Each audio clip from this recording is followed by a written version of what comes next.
बाबा आ गए। बाबा, खाने के लिए क्या लाए? बस घर में घुसो नहीं कि इनकी टुर बाजी शुरू हो जाती है। कितनी बार कहा है घर में आते थोड़ी देर शांति से बैठने दिया करो, लेकिन इनकी बकबक बाजी शुरू हो जाती है। इनकी माँ और ये 3 बेटियां मेरी छाती पर सांप की तरह मुझे डसने के लिए बैठी हुई हैं। परेशान हो गया हूं मैं तुम सबसे। तुम सबके खर्चे मुझसे नहीं झेले जाते।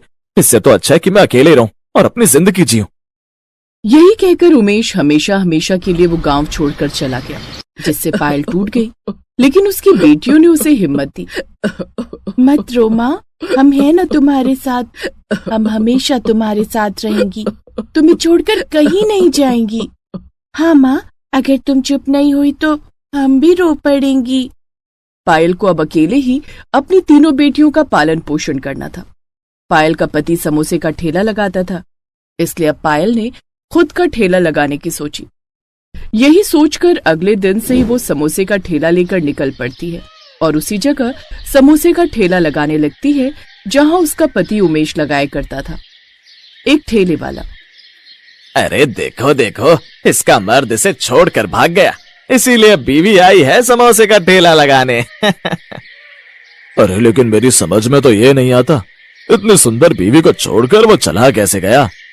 पहले ही दिन पायल को तरह तरह की बातें सुननी पड़ती हैं, लेकिन वो कुछ नहीं कहती। तभी उसके पड़ोस में रहने वाला मदन लाल, जो कि वहां पर चाट का ठेला लगाता था, उससे कहता है, पायल भाभी, औरतों के बस की बात नहीं है ये ठेला चलाना। वो तो बस हंसकर ग्राहकों को ही लुभा सकती है, लेकिन असली स्वाद तो आदमियों के हाथ में ही होता है। मैं तो कहता हूँ घर चलाने के लिए तुम कुछ और काम देख लो, ये तुमसे नहीं होगा। कुछ तो सोच समझ कर बोलो मदन लाल, तुम्हारी भी तो 2 बेटियां हैं, लेकिन फिर भी तुम लड़कियों को लेकर इतनी घटिया सोच कैसे रख सकते हो? तुम जानते हो ना, अब सरकार भी लड़के लड़कियों दोनों को बराबर समझती है। अच्छा, बराबरी की बात करती है, वो तो पता चल जाएगा। देख लेना किसके ठेले पर ज्यादा ग्राहक आते हैं, और जो थोड़ा बहुत आएंगे भी वो सिर्फ मर्द ही होंगे। उन सब की ये बातें सुनकर पायल ने चुप रहना ही बेहतर समझा। पायल सारा दिन धूप में ठेले पर समोसे बेचने खड़ी रही, लेकिन उसके पास एक भी ग्राहक नहीं आया। शाम को वो थक हार कर वापस घर आ गई। ऐसे ही अगले कुछ दिन तक चलता रहा। उसके पास 2-4 ग्राहक ही आते, जिससे उसके समोसे बच जाते। एक शाम वो उदास होकर घर लौटी। माँ, आ गई तुम बैठो, मैं पानी लेकर आती हूँ तुम्हारे लिए। तभी पायल खाट पर लेटी अपनी बूढ़ी सास के पास जाती है। मैं कितनी खुशकिस्मत हूँ जो मुझे तू मिली बहू। एक मेरा नालायक बेटा है जो मुझे इस हाल में छोड़कर चला गया। माँ जी, मेरी माँ भी तो मुझे बचपन में छोड़कर चली गई थी। शादी के बाद आपने मुझे माँ जैसा प्यार दिया। अब आपने मुझे बेटी माना है तो मेरा फर्ज है ना आपकी देखभाल करना। माँ, दादी चलो अब खाना खा लो, मैंने चावल बना दिए हैं। घर में जरा सा ही आटा था, इसलिए उसकी 2 रोटी दादी के लिए लगा दी। उनको खांसी है ना, बाकी हम सब चावल के साथ ही समोसे खा लेंगे। घर में कोई दाल थी भी नहीं और मैं जानती थी आज भी समोसे बच जाएंगे, इसलिए हम सब समोसे के साथ ही चावल खाएंगे। बहू, अभी रोज रोज के आलू के समोसे मुझसे नहीं खाए जाते। इसका मतलब ऐसे ही ग्राहक भी एक जैसा आलू का समोसा रोज रोज खाकर बोर हो जाते हैं, इसलिए अब मुझे कुछ अलग करके इन्हें बेचना होगा। बिल्कुल सही कहा माँ, मैं तो कहती हूँ आजकल सब पनीर के दीवाने हैं, तो क्यों ना तुम भी पनीर के समोसे बनाकर बेचो, देखना अच्छी कमाई होगी। लेकिन आलू तो काफी सस्ते होते हैं, इसलिए समोसे बनाना आसान होता है, लेकिन पनीर तो काफी महंगा होता है। वो सब बातें कर ही रहे थे कि तभी पड़ोस की कमला काकी रोते हुए उनके घर आती है। अरे कमला काकी, क्या हुआ? आप रो क्यों रही हो? सब ठीक तो है ना? पायल बहू, तुम तो जानती हो मेरे बेटे के अलावा हमारा कोई नहीं है, और वो शहर में रहकर नौकरी करता है और वहीं से मुझे खर्चा भेजता है। लेकिन अभी अभी किसी का फोन आया था कि उसका शहर में एक्सीडेंट हो गया है और वो अभी अस्पताल में है, इसीलिए मुझे फौरन बुलाया है, तो मुझे शहर जाना होगा। लेकिन मेरे पति, तेरे काका, वो बूढ़े हो गए और बीमार भी रहते, तो वो नहीं जा पाएंगे वहाँ, इसीलिए वो यहीं रहेंगे। साथ ही मेरी गाय राधा, वो अकेली रह जाएगी, इसीलिए मैं चाहती हूँ कि तुम उन्हें संभाल कर रख लो। काकी, आप बिल्कुल भी फिक्र मत कीजिए, आप निश्चिंत होकर जाइए, मैं काका और आपकी गाय का अच्छे से ख्याल रखूंगी। तुम बहुत अच्छी हो, और हाँ, गाय का दूध निकाल कर तुम उसका दूध इस्तेमाल कर लेना। जी, आपका बहुत बहुत शुक्रिया काकी, मैं आपकी राधा का अच्छे से ख्याल रखूंगी। कमला काकी वहां से चली गई। बहू, ये तूने क्या किया? क्या जरूरत थी किसी की जिम्मेदारी अपने सर पर लेने की? और यहाँ हम अपना पेट बड़ी मुश्किल से पाल पा रहे हैं और तूने कमला के पति की जिम्मेदारी अपने ऊपर ले ली। माँ जी, हर इंसान अपना भाग्य लेकर आता है और भगवान की मर्जी के आगे कहाँ किसी की चली है। ये सब उन्हीं की मर्जी होगी। वैसे माँ, आप उस गाय से दूध निकालकर उसका पनीर बनाकर समोसों में भर सकती हो सकता है पनीर के समोसे अच्छे से बिक जाए। वैसे भी पनीर के समोसे तो खाने में और भी टेस्टी लगते होंगे। मेरा तो बड़ा मन कर रहा है पनीर के समोसे खाने का। कल आप मुझे बनाकर खिलाओगी ना? हाँ, ये बात तो एकदम ठीक है। तो बहू, ये तय रहा, कल तू आलू के थोड़े से समोसे लेकर ही जाना। कल मैं और मेरी पोतियां पनीर बनाने की सारी तैयारी कर लेंगी। फिर परसों से तुम पनीर के समोसे ही बेचना। ठीक है माँ जी, अब ये भी करके देख लेते हैं। फिर अगले दिन वो फिर से आलू के समोसे बनाकर बाजार की ओर निकल पड़ती है। अब वो सुबह से शाम तक सारा दिन गर्मी में समोसे बेचती है, लेकिन उस दिन भी उसकी दुकान पर 1-2 ग्राहक ही आते हैं। पायल बहन, इस बाजार में समोसे की 3 दुकानें और वो तीनों ही आलू के समोसे ही बेचते हैं। अपना कुछ अलग तरह के समोसे खाने का मन करता है। आप फिक्र मत कीजिए भाई साहब, कल से आपको कुछ अलग यानी कि पनीर के समोसे खाने को मिलेंगे। पनीर के समोसे? अरे वाह, पहली बार सुना है, लेकिन सुनकर ही मुंह में पानी आ रहा है। फिर तो आप मेरे लिए 5 समोसे पनीर के पहले ही तैयार रखना। शाम को पायल घर जाती है। उसकी सास ने पनीर बनाकर तैयार रखा होता है। फिर पायल अगली सुबह पनीर के समोसे बनाकर तैयार कर लेती है। फिर ठेला लेकर वो बाजार की ओर चल पड़ती है और कुछ देर बाद जोर जोर से आवाज लगाने लगती है, पनीर के समोसे ले लो, पनीर के समोसे, ताजा ताजा करारे करारे पनीर के मजेदार समोसे, 15 का 1, आइए आइए। आज ठेला लगते ही दोनों ग्राहक उसके पास आ गए और उसके हाथ के बने वो पनीर के समोसे खाने लगे। उस रोज उसके ठेले पर काफी ग्राहक आए और आधे दिन में ही उसके सारे पनीर के समोसे बिक गए और वो घर आ गई। उस रोज उसने पहले दिन ही 1000 रुपए की कमाई की। अब वो माँ बेटी ठेले पर ही गर्मा गर्म समोसे तलकर बेचने लगी, जिससे उनके ग्राहक और भी ज्यादा बढ़ गए। पहले जहाँ पूरे बाजार में उसके ठेले पर कोई ग्राहक नहीं होता था, वहीं अब बाकी ठेले के ग्राहक भी आकर उसके ठेले के पनीर के समोसे खाने लगे, जिससे अब आजू बाजू के ठेले वाले उससे जलने लगे। इस पायल की वजह से हमारी कमाई कम हो गई है। अब बाजार में इसके पनीर के समोसे बिकते हैं बस। सही कहा तूने, अब कुछ ना कुछ तो करना ही पड़ेगा। मेरे पास एक आइडिया है। सुना है इसके पास गाय है जिसके दूध से ये पनीर बनाती है। अगर हम उस गाय को ही चुरा लें तो फिर ये कैसे बनाकर बेचेगी पनीर के समोसे? हम आज रात ही इस प्लान को अंजाम देंगे। अब वो दोनों उसी रात पायल के घर जाते हैं और बाहर बंधी राधा गाय को खूंटे से छुड़वाकर अपने साथ ले जाने की कोशिश करने लगता है और दूसरा ठेले वाला उसके खड़े ठेले में आग लगाने की कोशिश करता है।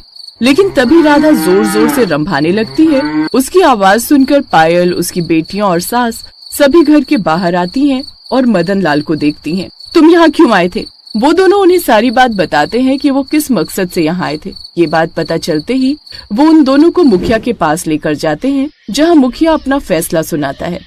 आज के बाद ये दोनों आदमी इस गांव में अपना ठेला नहीं लगाएंगे। ये बात सुनकर उनकी पत्नियों ने कहा, नहीं नहीं, ऐसा मत कीजिए। अगर ऐसा हुआ तो मैं अपनी 2 बेटियों को क्या खिलाऊंगी? हम पर रहम कीजिए। ये देख पायल को उन पर दया आ गई और उसने उन दोनों को माफ कर दिया। अब वो सभी अपना ठेला बाजार में लगाते, लेकिन सबसे ज्यादा कमाई पायल ही करती।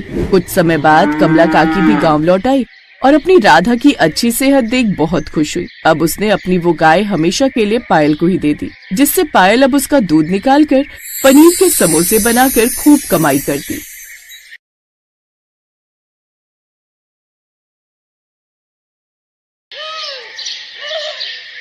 क्रांति अपनी 2 बेटियों रोशनी और प्रज्ञा के साथ एक किराए के कमरे में रहती थी। क्रांति का जीवन अंधकार में डूब गया जब उसे ये पता चला कि उसका पति पहले से ही शादीशुदा है और 2 बच्चों का बाप है। शादी के 11 साल हो जाने पर और मन भर जाने पर उसके पति ने उसे दूध में पड़ी मक्खी की तरह निकाल कर फेंक दिया। उसके पास अब कोई रास्ता नहीं था। वो अपने मायके भी नहीं जा सकती थी, क्योंकि ये शादी उसने अपनी मर्जी से सबके खिलाफ जाकर जो की थी। उसकी 2 बेटियां थी, 10 साल की रोशनी और 8 साल की प्रज्ञा। पति का साथ छूटने के बाद क्रांति अपनी बच्चियों का पेट पालने के लिए एक लाला की दुकान पर काम करने लगी, लेकिन पगार के नाम पर उसे केवल महीने में 4000 ही मिलते। एक रोज, लाला जी, इतनी कम तनख्वाह में घर का खर्च चलाना काफी मुश्किल हो गया है। कमरे का किराया, बच्चों की फीस और घर का राशन, इन सब में ही सारे पैसे खर्च हो जाते हैं। कुछ पैसे बढ़ा देते तो मेहरबानी होती। दाल पीसने के लिए नहीं कह रहा हूं तुझसे, खाली सामान ही इधर से उधर रखना होता है और बैठकर दाल में कंकड़ पत्थर चुनने होते हैं। मैं तुझे और पैसे नहीं दे सकता, और अगर नहीं जमता है तेरे को तो कहीं और जाके काम देख ले। ऐसा मत कहो लाला जी, यहाँ से मेरा घर पास में है और बच्चियों का स्कूल भी। मैं काम के साथ साथ घर भी देख लेती हूँ। अगर कहीं दूर जाऊंगी तो घर और बच्चे कैसे देखूंगी? अरे इसीलिए तो कहता हूँ जितना मिल रहा है उसी में संतोष करना सीखो। शांति चुपचाप घर आ जाती है। ऐसे ही दिन बीतते हैं। एक रोज, माँ आपको पता है सब स्कूल में हमारा मजाक उड़ाते हैं, कोई भी हमारे साथ लंच शेयर नहीं करता। वो सब कहते हैं कि इनके टिफिन में तो हमेशा रोटी होती है, वो भी बिना घी के चुपड़ी हुई। वो सब हमें गरीब कहकर हमारा मजाक उड़ाते हैं। हाँ माँ, हम इतने गरीब क्यों हैं? गरीब होना ऊपर वाले ने हमारी किस्मत में लिखा है मेरी बच्चियों। कभी कभी स्कूल के बाद रोशनी और प्रज्ञा भी माँ के पास गोदाम में बैठकर पढ़ाई करने बैठ जाती, जहाँ क्रांति दाल साफ करती और दोनों बहनें पढ़ती। एक रोज जब वो दोनों दुकान पर आई तो लाला पिज्जा खा रहा था, जिसे देख प्रज्ञा अपनी माँ से बोली, माँ मुझे भी वो खाना है जो लाला खा रहे हैं। मेरे स्कूल में काफी बच्चे लाते हैं ये पिज्जा, लेकिन वो बहुत महंगा आता है बेटी, और तुम्हारी गरीब माँ की इतनी हैसियत नहीं कि वो तुम्हें ये खिला सके। नहीं नहीं नहीं, मुझे कुछ नहीं पता, मुझे खाना है। अच्छा तू रुक, मैं अभी लाला जी से मांग कर देखती हूँ। क्रांति घबराते हुए लाला जी के पास आई। मालिक, बिटिया का बड़ा मन है ये पिज्जा खाने का, अगर आप थोड़ा सा टुकड़ा। ए चल चल, तुम गरीबों की हैसियत नहीं है ऐसे खाने की, जानती भी है कितना महंगा आता है ये हैं? ये तो हम बड़े लोगों के शौक हैं, चल जा। आंखों में आंसू लिए क्रांति प्रज्ञा से बोली, तू दुखी मत हो मेरी बच्ची, मैं तुझे फिर कभी पिज्जा खिला दूंगी। चल अब तुम पढ़ाई कर लो। लेकिन प्रज्ञा और रोशनी का मन कहाँ मानने वाला था। वो एक नजर अपनी किताब में तो दूसरी लाला के पिज्जा पर रखती।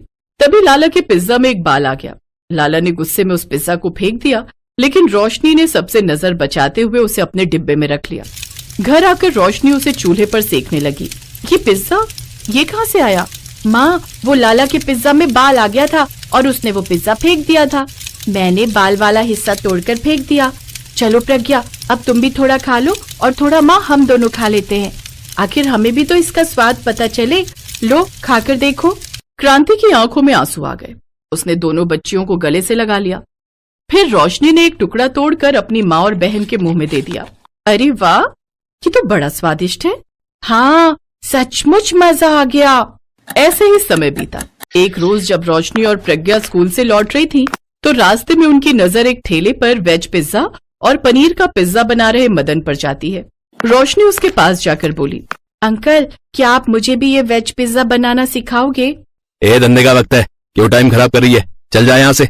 मदन उन्हें वहाँ से भगा देता है। लेकिन अब वो दोनों स्कूल से लौटते वक्त अक्सर छुप छुप कर मदन को पिज्जा बनाते देखती। एक रोज वो मंडी जाती हैं और वहाँ जाकर फेंकी हुई खराब सब्जियों में से कुछ ठीक ठाक सब्जियां बिन कर लाती हैं। और जब उनकी माँ दुकान पर होती है तो वो घर पर आटे की बड़ी सी रोटी बनाकर सेक लेती है। पहले तो 2 रोटियां खराब हो जाती हैं, लेकिन तीसरी बार उसका पिज्जा बेस बनकर तैयार हो जाता है। फिर उन सब्जियों को छोटा छोटा काट कर वो उस पर डाल देती है। पिज्जा जितना दिखने में खूबसूरत था, उससे कहीं ज्यादा वो खाने में लाजवाब था। वाह छोटी, हम तो पिज्जा बनाने में माहिर हो गए। ये वाला माँ के लिए रख देते हैं, वो खाएगी तो खुश हो जाएगी। उस रोज उन्होंने पेट भर पिज्जा खाया, लेकिन तभी दुकान से बिरजू भागता हुआ आया। रोशनी, प्रज्ञा, अरे जल्दी चलो, तुम्हारी माँ की तबीयत ठीक नहीं है। क्या हुआ माँ को? वो अचानक से बेहोश हो गई है। वो सभी क्रांति को लेकर अस्पताल पहुँचते हैं, जहाँ डॉक्टर उसे बीपी लो की शिकायत बताते हैं। साथ ही कमजोरी के कारण उसे कुछ दिन के बेड रेस्ट पर रहने के लिए कहते हैं। अब से तुम्हें काम पर जाने की जरूरत नहीं है माँ, अब तुम बस आराम करो। हमने उस लाला को भी मना कर दिया है कि तुम अब उसके यहाँ काम नहीं करोगी। लेकिन मैं आराम करूंगी तो घर कौन संभालेगा? हम दोनों हैं ना माँ, अब आप बस आराम करो। क्रांति के पास रखे थोड़े से पैसों से वो पिज्जा बनाने का सामान लाती है। फिर दोनों सड़क किनारे बोरी पर ही पिज्जा बनाकर बेचने लगती हैं, क्योंकि ठेला खरीदने के लिए अभी उनके पास पैसे नहीं थे। वो जोर जोर से लोगों को आवाज देकर बुलाने लगती, आओ आओ प्यारे लोगों, आओ हमारा स्वादिष्ट पिज्जा खाओ, एक बार खाओगे तो बार बार आओगे। सिर्फ 50 रुपए के सस्ते दामों में खाओ। इतना सस्ता पिज्जा सुनकर कुछ लोग उनके पास आ जाते हैं और उनसे वो पिज्जा लेते हैं। पहले दिन उनकी थोड़ी सी कमाई हो जाती है। फिर एक औरत उनके पास आती है, एक वेज पिज्जा मुझे भी देना। वाह, इसमें तो क्या लाजवाब स्वाद है, ऐसा करो 4 पैक भी कर दो। उनका वेज पिज्जा सबको बहुत पसंद आया और उन दोनों बहनों का काम चलने लगा। लेकिन मदन उनसे चिढ़ने लगा। ये छोरियां क्या सोचती हैं? 2-4 सब्जियों से बना ये वेज पिज्जा बिक जाने से ये लड़कियां मेरी बराबरी कर लेंगी। कहाँ मेरा वेज और पनीर पिज्जा और कहाँ इनका ये सब्जी वाला सिर्फ वेज पिज्जा। मदन को खुद पर खूब घमंड था। कुछ दिन बाद ही दोनों बहनों ने पुराना ठेला खरीद लिया और उस पर वेज पिज्जा बनाकर बेचने लगी, जिससे उनकी कमाई और भी ज्यादा बढ़ गई और उनका काम खूब अच्छा चलने लगा। उन लड़कियों की मीठी बोली और प्यारा स्वभाव, साथ में सस्ता और स्वादिष्ट पिज्जा खाकर लोग उनकी ओर आने लगे।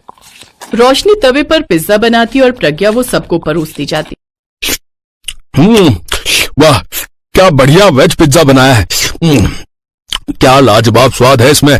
उनकी कमाई देख मदन गुस्से में आकर उनसे बोला, ए लड़कियों, खबरदार, अगर कल से तुम दोनों ने अपना पिज्जा का ठेला यहाँ पर लगाया तो। क्यों नहीं बेच सकती हम यहाँ पर पिज्जा? क्योंकि तुम्हारा ये सस्ता सब्जी वाला 2 कौड़ी का पिज्जा देखकर मेरी दुकान पर कोई नहीं आता। मैं रोज सारा सामान घर ले जाता हूँ और तुम दोनों यहाँ बैठकर नोट छाप रही हो। लेकिन वो दोनों नहीं मानती और अगले दिन से वो फिर से पिज्जा बनाकर बेचने लगती है। मदन उनके ठेले पर जाता है और वहाँ खड़े ग्राहकों से कहता है, आप सब मेरे ठेले पर आइए, वहाँ आपको पनीर पिज्जा मिलेगा। आपको ये बेकार सब्जी वाला पिज्जा नहीं खाना पड़ेगा। तुम्हारे पिज्जा में तो रत्ती भर का स्वाद भी नहीं है जो स्वाद इसके इस वेज पिज्जा में है। जाने क्या मिलाती हैं ये 2 कौड़ी की लड़कियां अपने इस वेज पिज्जा में। अब दोनों बहनें स्कूल से आते ही पिज्जा का ठेला लगाकर पिज्जा बनाती और दोपहर से रात तक बेचती रहती। उनके पास खूब ग्राहक आते। ये देख अब मदन से रहा नहीं गया और एक शाम जब दोनों बहनें काम समेटकर घर जाने लगी तो मदन एक बड़ा सा डंडा लाए और उनके ठेले को तोड़ फोड़ करके वहां से चला गया। तभी एक बड़ी सी गाड़ी वहां आकर रुकी, जिसमें से एक आदमी बाहर आया। अरे सुना है यहाँ कोई लड़कियां वेज पिज्जा बनाकर बेचती हैं, क्या आप बता सकती हैं उनका ठेला कहाँ है? ये सुनते ही दोनों बहनें रोने लगी। अंकल जी, हम ही यहाँ पिज्जा बनाकर बेचती थी, लेकिन एक अंकल ने हमारा सारा ठेला तोड़ दिया। उन्होंने उसे सारी बात बताई। फिर उस सेठ ने उनसे कहा, मैं एक आश्रम चलाता हूँ, मुझे वहां के 1200 बच्चों के लिए तुमसे पिज्जा बनवाना है। सारा सामान मैं तुम्हें खुद खरीद कर दूंगा, बस तुम दोनों हिम्मत मत हारो, क्योंकि तुम जैसे बच्चे ही इस देश के गरीब बच्चों का भविष्य हैं। वो सेठ बड़े ही दिलदार थे। उन दोनों ने जो कुछ खोया था उससे कहीं गुना ज्यादा ही उन्हें मिला। दोनों ने अगले 2 दिन में 1200 पिज्जा अनाथ आश्रम में भिजवा दिए, जिससे उन्हें अच्छी कमाई हुई। अब उन्होंने एक नया ठेला खरीदा और फिर से उसी जगह पर पिज्जा बनाकर बेचने लगी। धीरे धीरे क्रांति भी पूरी तरह ठीक हो गई और अब वो भी अपनी बेटियों का इस काम में साथ देने लगी। उनके पास अब शादी पार्टियों के भी कई ऑर्डर आने लगे, जिससे वो अब दिन दुगनी रात चौगुनी तरक्की करने लगे। मदन भी समझ गया कि अच्छाई की जीत होकर ही रहती है, इसलिए उसने अब उन्हें परेशान करना बंद कर दिया और अपना काम बंद कर